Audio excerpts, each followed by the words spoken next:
Of the 600,000 children infected with AIDS during the year 2000, 550,000 of them were African. 90% of the world's orphans live in sub-Saharan Africa. 40% of African children work an average of 9 hours a day, 7 days a week. Many of them support themselves by prostitution or are subjected to various sorts of slavery.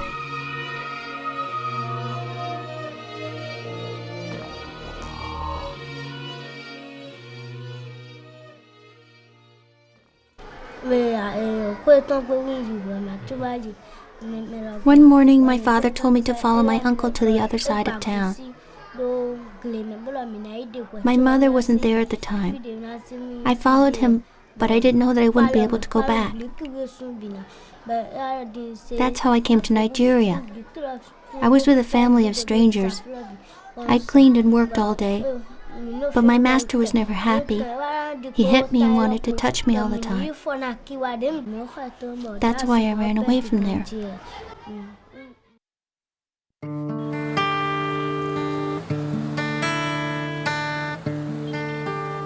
In Africa, you can buy a child for $14. Their destination may be Europe, the Gulf states, or another African country. According to UNICEF, 200,000 children are sold each year in West Africa. The methods and destinations vary. One of them is Vidomegon.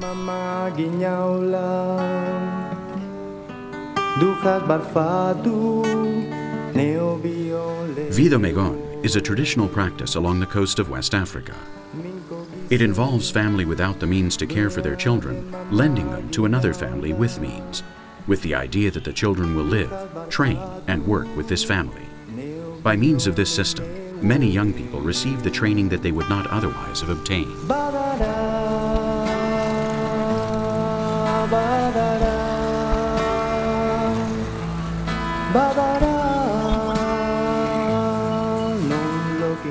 However, in recent years, Vidomegon has become a cover-up for the trafficking of child slaves. The figure of an intermediary has appeared. He comes to the family's home, offering to take the boy or girl to another family to work and study, with the promise that they will soon begin to send money. The children disappear and are in reality sent to other nearby countries, where they are forced to work and to prostitute themselves. On occasion, they are killed and their organs sold for profit.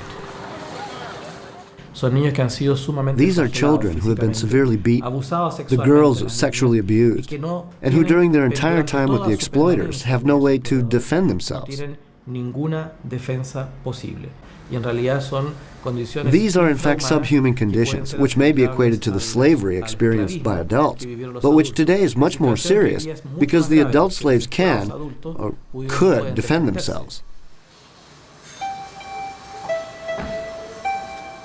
Sinatou is 12 years old and has just been brought into the Cotonou police station after having been picked up while begging on the streets of the city. The first step is to interrogate her.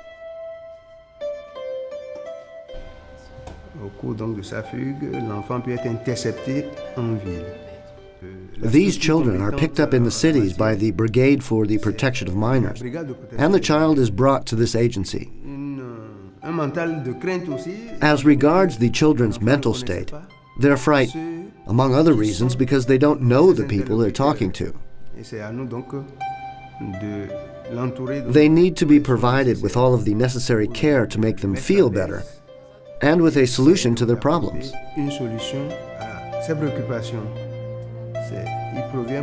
For the most part, they come from a relatively poor background.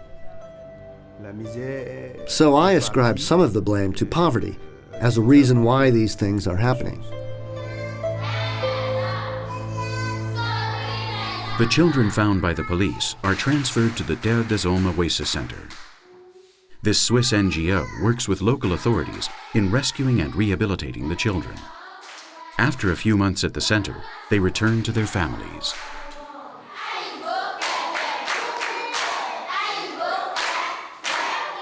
The current project, one of the projects, of Terre des Hommes, is fighting child exploitation and the trafficking of children.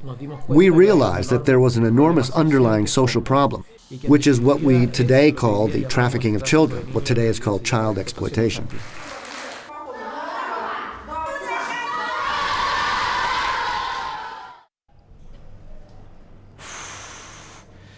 That depends on the country and the person who takes them. In the Ivory Coast, I can leave a child for cocoa harvesting and earn $100. In Nigeria, they pay more because they're put to work in the market, in the shops. My job consists of recovering the children, of getting them to trust me, finding their families, talking with their parents or guardians, and reintegrating them into their families. We visit the village to find out if the child is being schooled. Then we visit their teacher to see if they have the correct attitude and if they are integrating well. We don't abandon the children, but continue to monitor their progress. On this occasion, he is visiting the village of Pelagi, an 11-year-old girl who was reintegrated into her village less than a month ago. Before that, she spent 2 months at the Oasis Center. The girl was sold by her parents and sent to Nigeria, where she worked as a domestic servant. She experienced a great deal of humiliation, and when she could stand it no longer, she ran away. I ran out to the street crying, and somebody took me to the police. I think that because of the language I spoke, they brought me to Benin, to Terre des Hommes, and there I played with other kids. When you brought me to the village, my mother was happy about my return. But for my father, it was very humiliating because everybody said, "How wonderful that you're back," and they were very happy.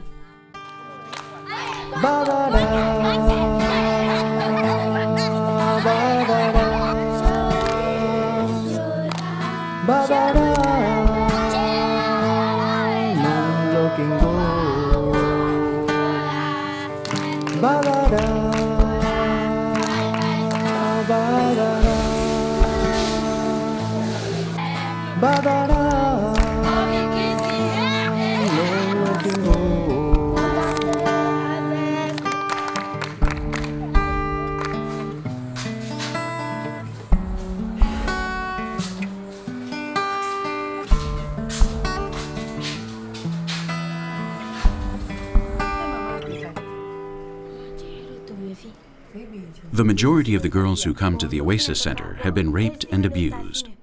Sinatu as well. On entering the center, the director conducted a short interview with her.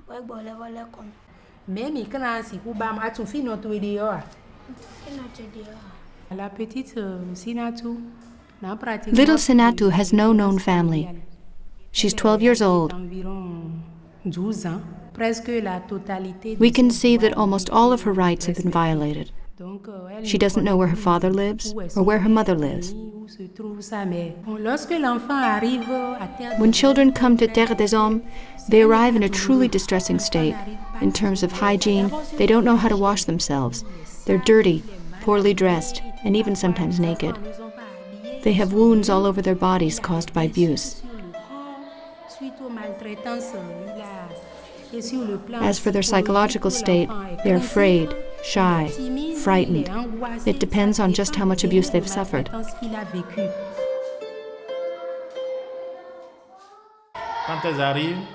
When they arrive, they're silent. They don't want to talk. They're withdrawn, as if they were ashamed. Then it's our responsibility to get involved and help them. To tell them that they have no reason to be ashamed, that it wasn't their fault. It was the fault of the person who abused them. Also, we have a child psychiatrist who helps them to regain their confidence.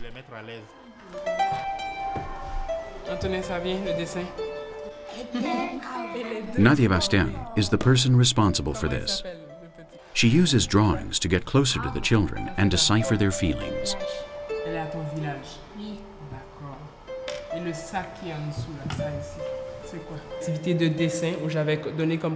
We use drawings so that the children can tell us their experiences through time.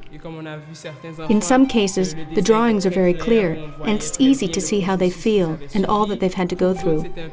While in others, it's not so clear, and we have to search out the information that is hiding in the background. But all of them have something to do with their parents, their guardians, their experiences, their possible suffering. Some children draw a flower for their father as a symbol of thanks or of filial love. With this, we get the children to speak. Yvette d'abord va me raconter son dessin, qui elle a dessiné, vas-y Yvette. C'est qui sur ton dessin?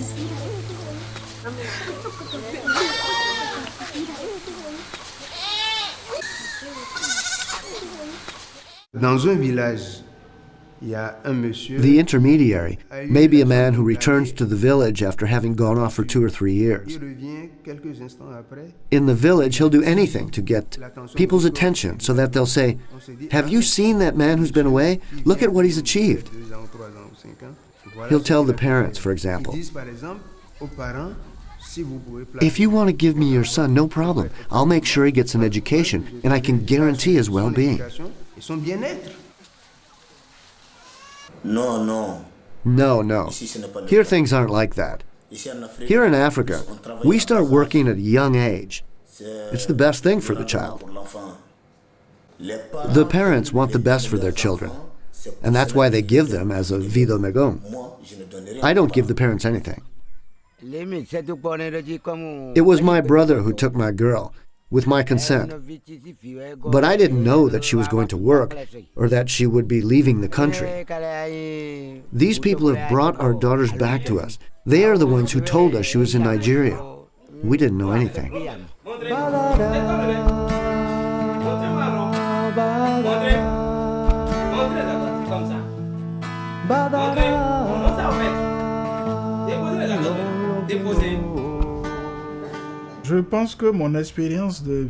I don't think my experience as a vie de Megon was the only one. I think the majority of the politicians of my generation, that is, those over 60s, were actually vie de Megon too. It was wartime, and our parents lived in small villages out in the country. Many of them sent their children to the city, to Porto Novo or Cotonou, so that they would become those who write.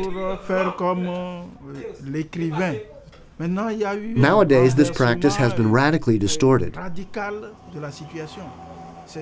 It is the guardian who proposes taking care of the child, who gives something to the parents, as if they were buying them.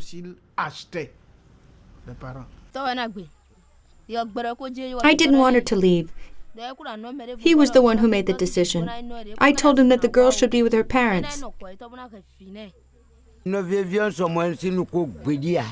It's true I like to drink, but that's not what made me give up my daughter.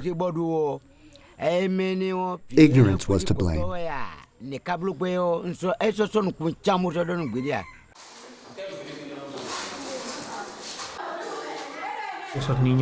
These children haven't had access to any of their basic rights, not food, education, or clothing, or the necessary emotional support, nothing. So they're going to grow up into adults who hold an enormous hatred for the situations they've been through, and which sooner or later they're going to express.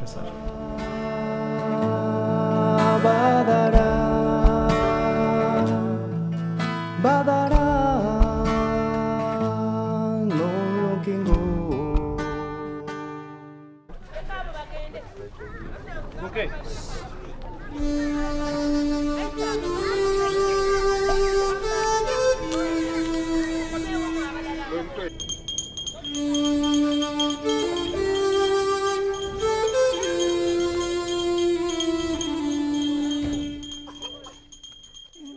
We are teaching them how to behave, how to stay with the public, how to eat, wash hands, wash their faces, and to clean themselves. We take the toilet activities, so that's what we do in the baby classes.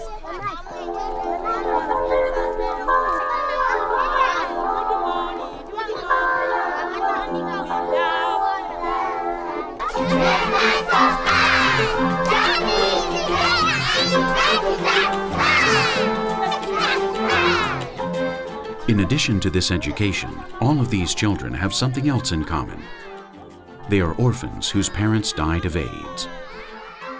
Many of them are also carriers of the HIV virus.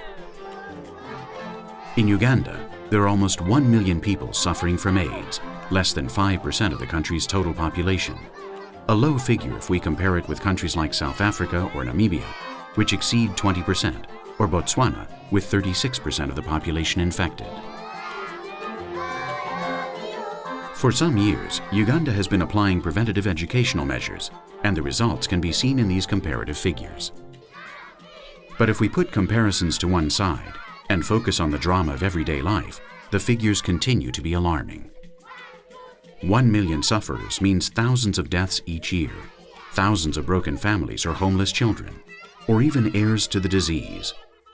Stories like those of these children.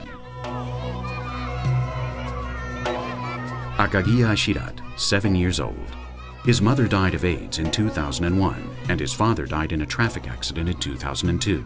He lives with his aunt. He carries the virus and suffers frequent bouts of malaria.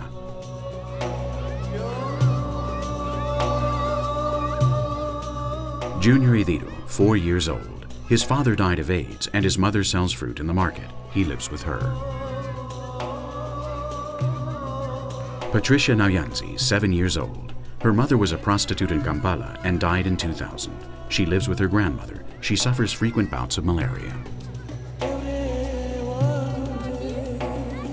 Jalia Kawadele, 3 years old. Her father died of AIDS in 2000, and her mother lives in the Congo, but nobody knows where. She is a carrier of the virus. She lives with her aunt. But these children, these in particular, have hope. They are the exception. Other hundreds of thousands of African children wander the streets of the large cities or are used as cannon fodder.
Buki's like my brother, my best friend. He helps me with many things. He takes me to school, and when my mother gets sick, he takes her to the hospital. When I get a job where I have to carry rubble or trash, he does the hardest part. But we also go for walks or have races. He's always with me.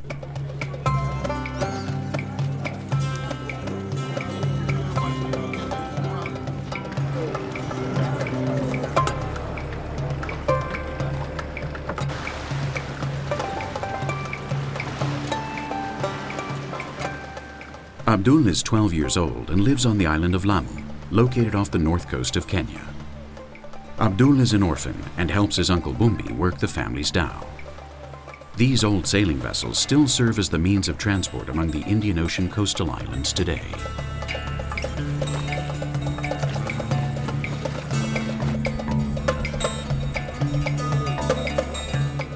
Lamu is a small island of adobe houses and modest palaces inhabited by the former sultans who dealt in slaves for the European and Indian market.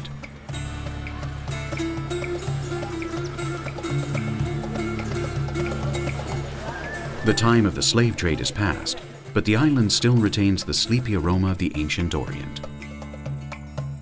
Until Kenya's independence, Lamu belonged to the Sultan of Zanzibar. For several centuries, the slave trade made the islands of Zanzibar and Lamu powerful and prosperous. When the trade came to an end at the beginning of the 20th century, the coastal islands fell into a slow decline, and their cities disappeared into obscurity, a restorative obscurity, however. On Lamu, the architectural tradition of the old sultans has been preserved. Some of its buildings are more than 3 centuries old, and among the narrow alleyways that protect one from the heat, there are still craftsmen who carve wooden doors in the traditional style.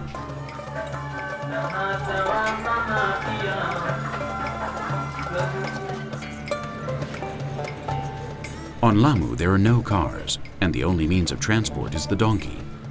There are 3,000 donkeys on the island, and these are used for all sorts of services and are treated as another member of the family. The so-called International Foundation for the Protection of Donkeys has one of its branches on Lamu. Started 15 years ago. The creator and the administrator, Dr. Elizabeth Svensson, came to visit Lamu Island, and she saw so many donkeys who needed help. We treat them if they're sick. We also feed them if they're very, very thin. And we also admit them when they need to be admitted. All is for free, no charges at all. If you look after your donkey properly, with all medical assistance, they can live up to 35 years.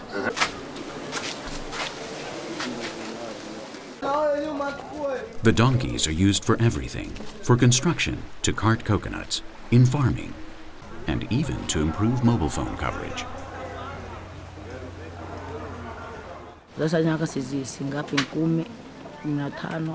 Abdul spends all day with Buke. He lavishes all his attention on him. I think that if his uncle would let him, he would also take him fishing.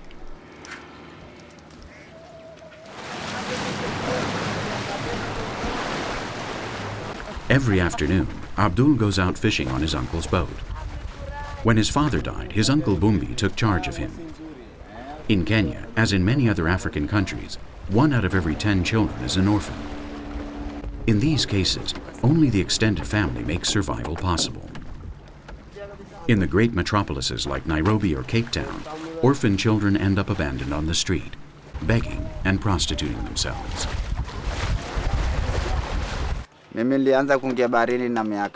My father also died when I was 15. He took me fishing from the time I was very young. I couldn't study because we didn't have the money. Everything he was able to teach me had to do with the sea. It was when he died that I decided to become a captain and work hard to get my own boat, and I've succeeded. Abdul reminds me of my own story. I'm like his father. I hope he also becomes a captain someday.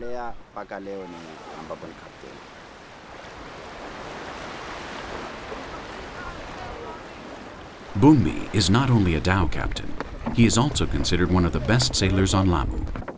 To put the boats and their crews to the test, each year a great dhow race is held. Boats from all the islands in the archipelago take part. Last year, Bumbi and his men were the winners. This year, they're getting ready to repeat their success.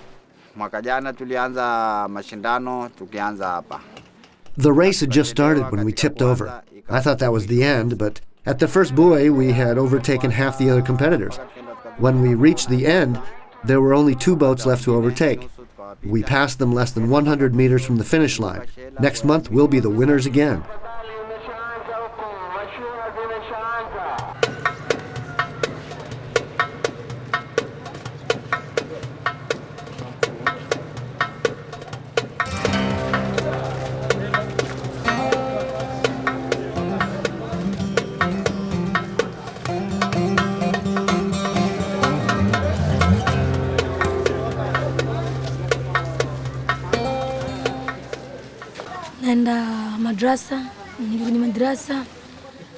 The first thing I do each morning is go to Quran school.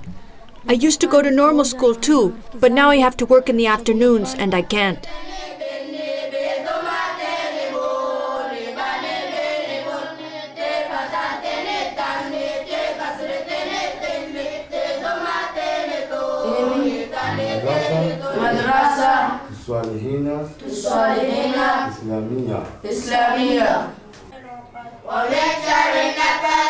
Na sisi hatuna malipo On Lamu, there are lots of kids like Abdul who don't have the means to study. This is the only education they receive.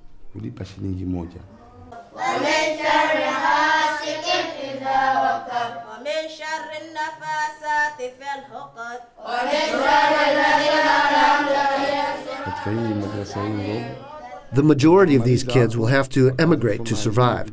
This island is lovely, but there's no work for the people. The fishing is running out, families grow quickly, and there's no longer enough to go around.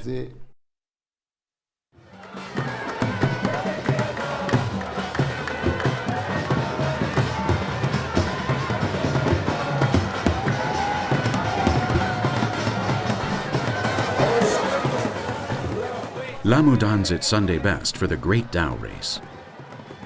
Visitors arrive from far-off islands, and the entire city takes on a festive air.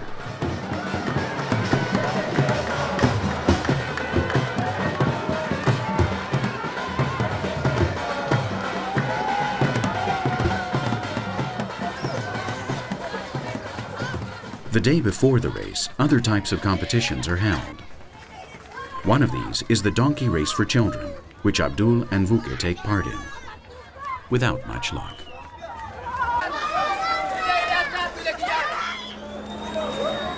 There are also swimming competitions. And it can't be said that Abdul's future is promising in this field either.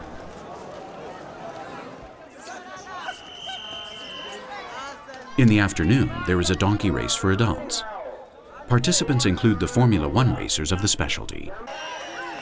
With style and determination, the riders and their mounts cover a full lap around an urban racecourse, which begins and ends in the port.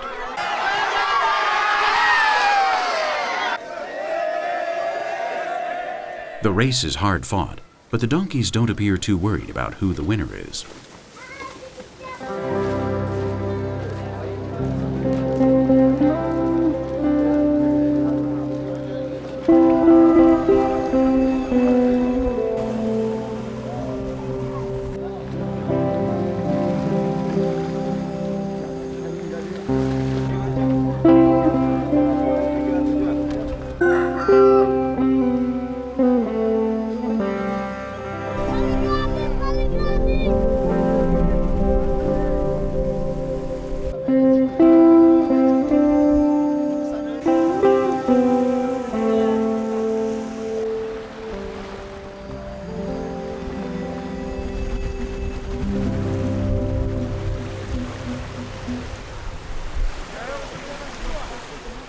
The day of the race dawns very windy, something that doesn't favor Bumbi and Abdul's boat. Their specialty is getting the most out of no wind.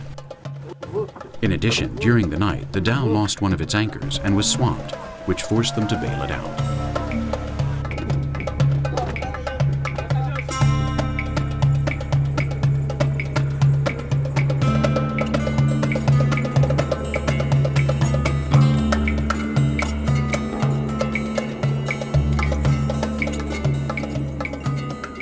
At the first buoy, Bumbi and Abdul's boat is in 4th place. This is not the position they expected to be in. In addition to the wind and the whims of the sea, sailors on the Indian Ocean also have to take an additional element into account: the presence of water spirits.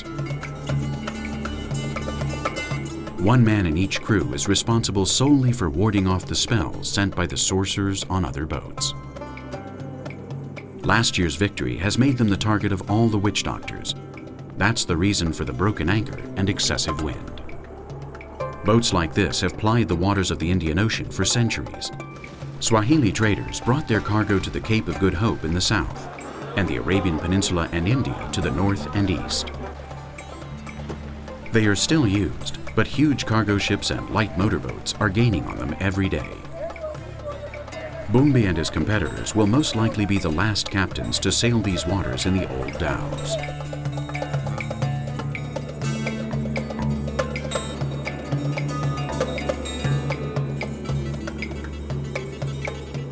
Our men stay in 4th place for the entire race until the southern tip of the island. During the major tacking maneuver before starting the return to Lamu, the water spirits decide to play with the race. Soon the wind changes and dies down.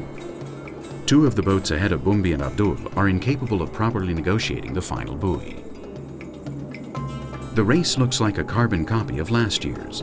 On the home straight, Bumbi sails parallel to the boat in first place. A few short meters from the finish line, it looks like history is going to repeat itself. But no, this year they have to be content with an honorable second place.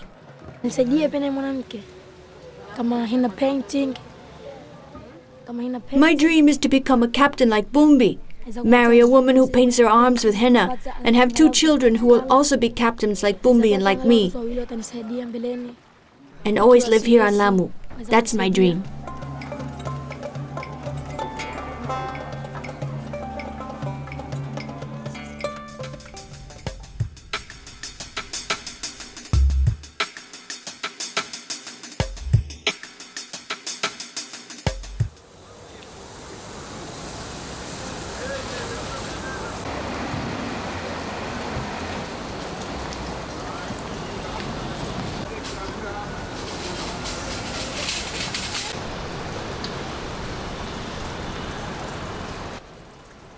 In South Africa, it is estimated that there are 4.5 million people suffering from AIDS. One of the consequences of this are the thousands of orphans who roam the streets of big cities like Cape Town. Johnny Franz is one of these children. He is originally from a rural area in the country's central region. His parents emigrated to the city. Shortly afterwards, his mother died of AIDS and his father abandoned him. He doesn't have any family to turn to. Barbara Peterson is the only person who looks out for him. I've been doing this project for 12 years, feeding homeless and hungry children in town and in the townships as well. Because there was a time when I was in the same position, and when I got on my feet again, I decided that is what I want to do too, because I knew what it's like being on the streets, being hungry, going out food.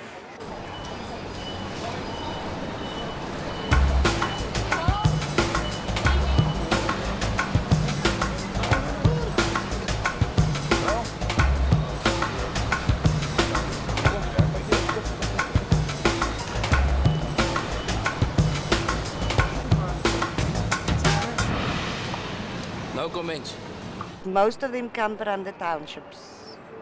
Most of them, this one comes from Nitre. And he's actually out of school because he hasn't got school funds. So now we've got ladies also busy doing that, getting the government, to sponsor them with the school fees, so that because they do want to go to school. But then there's no funds, there's no uniform, and if they don't know that, they can't be to school. Thank you for the food. It's not the tennis, but I do talk a lot with them. I talk to them, I speak to them about what it does to them. But sometimes I do like that when when they become sick and they can't get to hospital, then I offer to take them. Where in Europe? Austria. Austria. I will give you. That is symbolic of Tagenput. Oh. It's a dragon. Okay, have a good time. Auf Wiedersehen. Auf Wiedersehen. Ciao.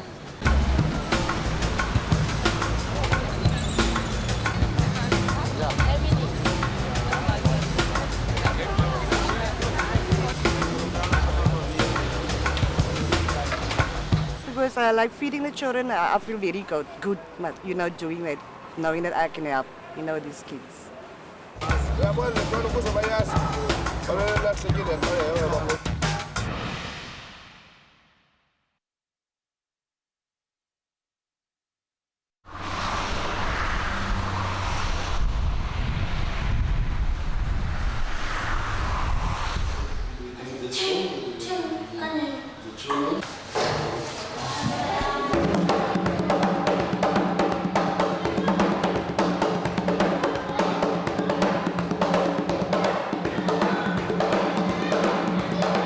I know really good bit about apartheid, yeah.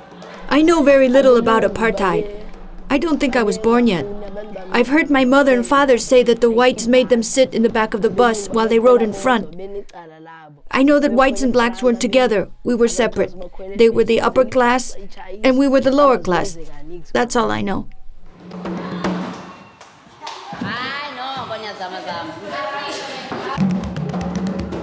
Tusil Tenya had in fact been born when apartheid was abolished in 1994, but he was only 2. In the time which has passed since then, many things have changed in South Africa. Tusil is part of the Dance for All project, an initiative which has brought dance to the poor areas of Cape Town.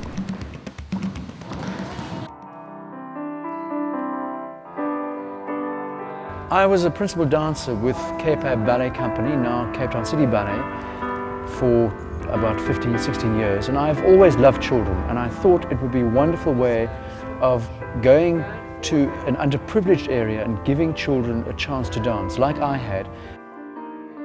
They had nothing, and in the townships there is nothing. There are no toys, there's very little food, a lot of the kids don't have clothes, and most of their parents are domestic servants, some of them are alcoholics.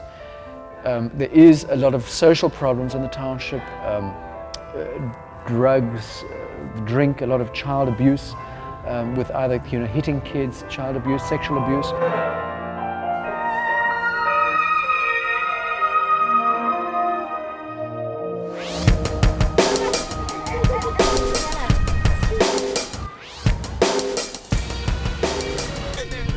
Nyanga is just one of the many slum areas which surround Cape Town. During the years of apartheid, these townships, like Soweto and Johannesburg, were where the black population was confined to live. When evening came, the blacks had to leave the areas reserved for the whites and return to their homes. Education and quality public services were a privilege of the whites. Things are changing.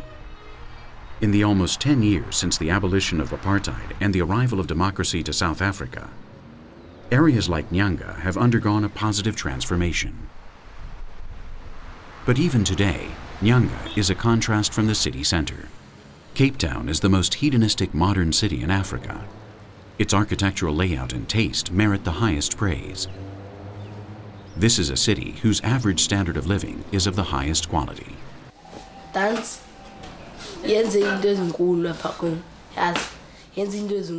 has done a lot for me. My friends are also dance schoolmates. But there are many other kids who spend their time stealing and fighting amongst themselves. Dance has given me discipline and protects me from harm.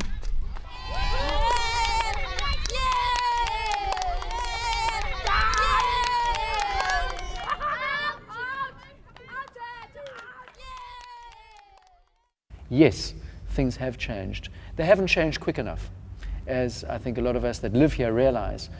But when I drive around the streets, I do see there are improvements. But yes, things have changed. There was a lot of violence, and in fact, I had a gun put to my head many years ago when I was taking children to the theatre in town, and I was taking them back home to Kailicha, and 5 youths came up to me and put a gun to my head. And I just thought, well, there's nothing I can do. What am I going to do? I've just got to be calm. And I was calm. And these guys, they looked in the vehicle that I was driving, they saw these little black faces, and they put the revolver back in their pocket or whatever it was, and off they went. In spite of the changes, close to 40% of the black population of Cape Town is still unemployed. Violence is a constant in townships like Nyanga. The 4 factors that we're going to be talking about today is capital, land, labor, entrepreneurship. Very good. How do you acquire buildings? There are so many changes now in education. Well, in the past, as we know, firstly, there were very few schools, especially here in our community, the Nyanga community. Very few primary schools and high schools. But now there are so many schools. In the past, for instance, we were forced to learn everything, every subject in Afrikaans. We learned geography, science. It frustrated us a lot. We couldn't understand what was going on. So as a result, the pass rate was very low. That resulted to the 1976 uprising of the students. We protested for banishing of Afrikaans.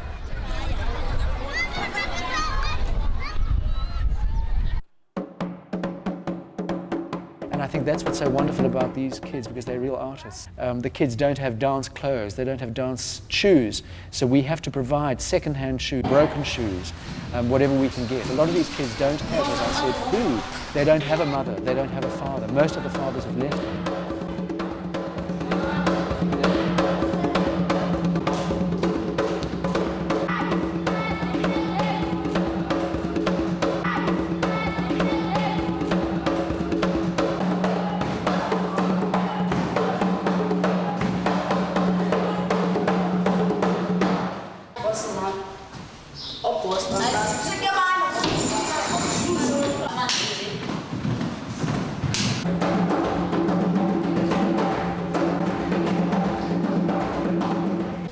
Hope Nongongo is Tusil's dance teacher.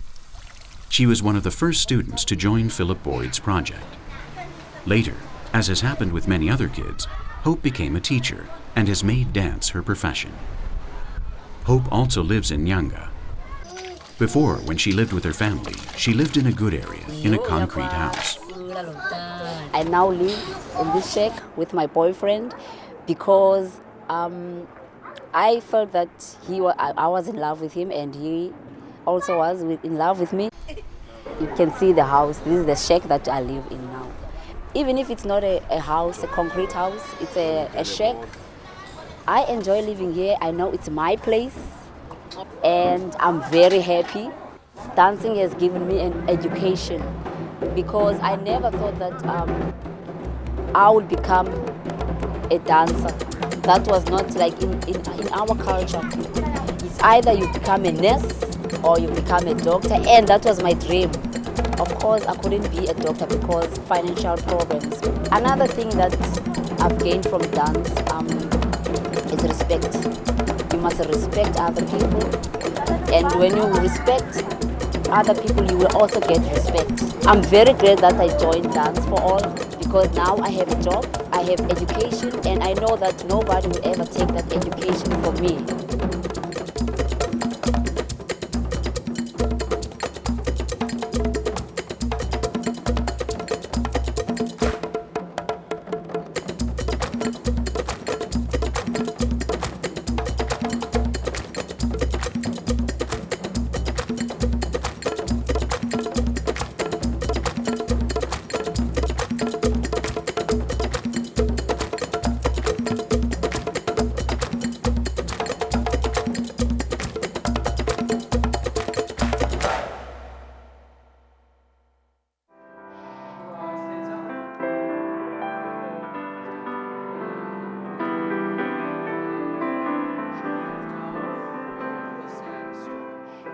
When you go to the Artscape Opera House and you see performances there, which is our opera house in Cape Town, the most beautiful opera house that we have, and you see the audiences and they're not black audiences, we're not reflecting our entire population, which is something that I think this program is doing.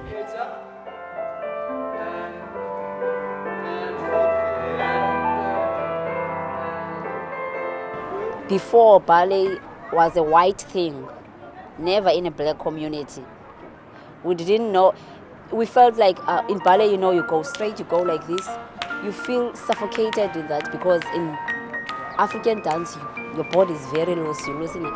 I mean, it's a new style, and I'm very glad that there are black people doing ballet dance because it gives you discipline. And the kids that we teach, they are very, very disciplined, and they love what they are doing. They're never mixed with white children, with coloured children. Now that we're at the Joseph Stone Theatre in Athlone, which is basically a coloured community, they're mixing with coloured children.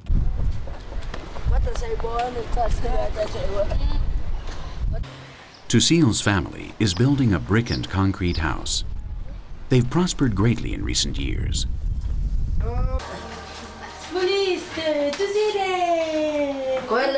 Before 1994.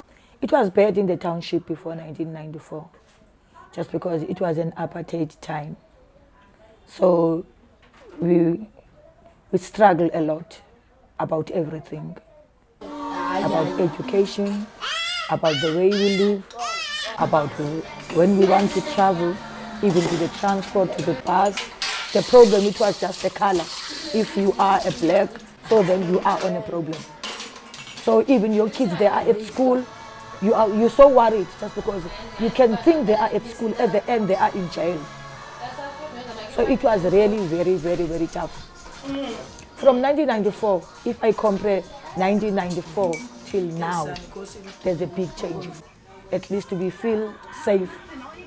And then in education, we feel so improved. Our kids, they get a better education. Look, for instance, now our kids, they can participate to ballet, they can participate to every sport. But before that, our kids, they couldn't participate to those sports. They were just to school, home, nothing else they can do. He woke me up this morning. He has done great things. He given food on my table. He has done great things. Bless his holy.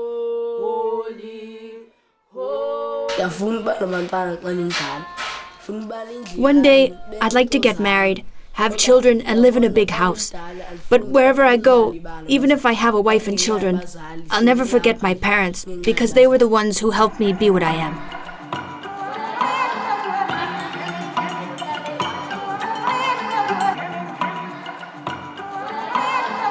The dance means everything to Tusi. You will see, if he listens to the music, he pick up the dance from that music. Like yesterday night, for instance, I was playing music yesterday night, and then I was sitting in the chair, and then all of a sudden he came and joined me. But he get up and he says to me, you know what? I'm thinking, at this music, we can do a dance like this. And then he was dancing.